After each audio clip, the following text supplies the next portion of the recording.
అందరికీ నమస్కారం. నేను మీ Ramu sir. So Jawahar Navodaya notification వెలువడడం జరిగింది.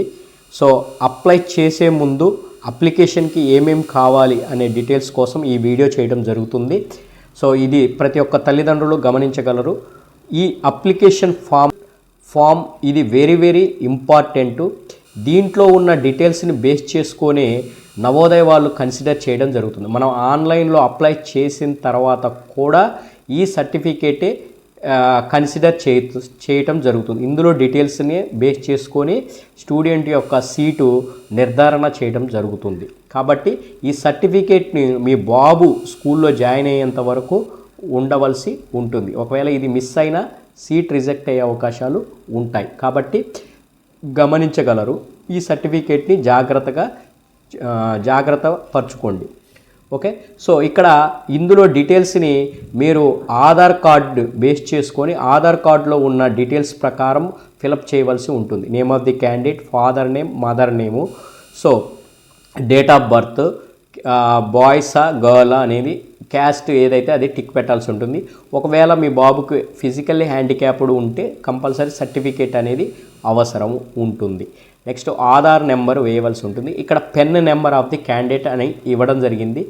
ఇది ఈ సంవత్సరం నుంచి ఇవ్వడం జరిగింది. సో పెన్ నెంబర్ అనేది స్కూల్ డీటెయిల్స్ ఉంటుంది. హెచ్ఎంని కన్సిడర్ చేస్తే మీకు పెన్ నెంబర్ అనేది ఇవ్వడం జరుగుతుంది. ఆ నెంబర్ని కూడా ఇక్కడ ఎంటర్ చేయవలసి ఉంటుంది. Mobile number, medium of examination, next 3rd, 4th, 5th school యొక్క డీటెయిల్స్, ఏ స్కూలు, ఏ విలేజ్, అది రూరల్లో ఉందా, అర్బన్లో ఉందా, ఏ ఇయర్ జాయిన్ అయ్యాడు, ఏ ఇయర్ పాస్ అయ్యాడు, ఇది కూడా స్కూల్లో ఉంటుంది. Name of the block, so మీ మండలం ఏ బ్లాక్లో ఉందో మీకు తెలియకపోతే మమ్మల్ని కన్సిడర్ చేయండి, లేదా గ్రూప్లో నేను మండలాల లిస్ట్ ఇవ్వడం జరుగుతుంది, బ్లాక్ లిస్ట్ ఇవ్వడం జరుగుతుంది, చెక్ చేసుకోండి. ఏ డిస్టిక్, ఏ స్టేట్, ఇక్కడ signature of the candidate, signature of the parent. Next ఈ డీటెయిల్స్ అన్నీ అయిపోయిన తర్వాత మీరు మీ బాబు 5వ తరగతి ఏ స్కూల్లో అయితే చదువుతుండో ఆ స్కూల్ ప్రిన్సిపల్ చేత సంతకం పెట్టించి ఆ స్కూల్ స్టాంపు వేయించగలరు. సో ఇక్కడ మీకు స్కూల్లో pen number, year of start of joining, pass of year, సంతకం అనేది కావాల్సి ఉంటుంది. అది మీ బాబు ఏ స్కూల్లో చదివితే ఆ స్కూల్స్ ప్రకారం. కాబట్టి సర్టిఫికేట్ను ఫిలప్ చేసేటప్పుడు చాలా జాగ్రత్తగా 1-2 సార్లు చెక్ చేసుకొని ఫిలప్ చేసుకొని స్టాంప్ వేయించుకోగలరు.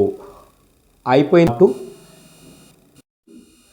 వీటితో పాటు స్టూడెంట్ యొక్క ఫోటోగ్రాఫు, పేరెంట్ యొక్క వైట్ పేపర్ మీద పేరెంట్ యొక్క సిగ్నేచర్, స్టూడెంట్ యొక్క సిగ్నేచర్ కావాల్సి ఉంటుంది. అలాగే ఆధార్ కార్డు కూడా కావాల్సి ఉంటుంది. సో ఈ సర్టిఫికేట్స్ అన్నీ జేపీజీ ఫార్మేట్లో 10 to 100 KB మధ్యలో ఉండాలి. ఇవన్నీ తీసుకొని ఆన్లైన్ సెంటర్కి వెళ్ళండి. 16 సెప్టెంబర్ లోపల ఆన్లైన్లో అప్లై చేసుకోండి. దీనికి సంబంధించి ఎటువంటి డీటెయిల్స్ కానీ డౌట్స్ కానీ మీరు ఉన్నా మమ్మల్ని సంప్రదించండి, లేదా నా నెంబర్కి కాల్ చేయండి. సో ఎగ్జామ్ వచ్చేసి January 18న ఉండడం జరుగుతుంది.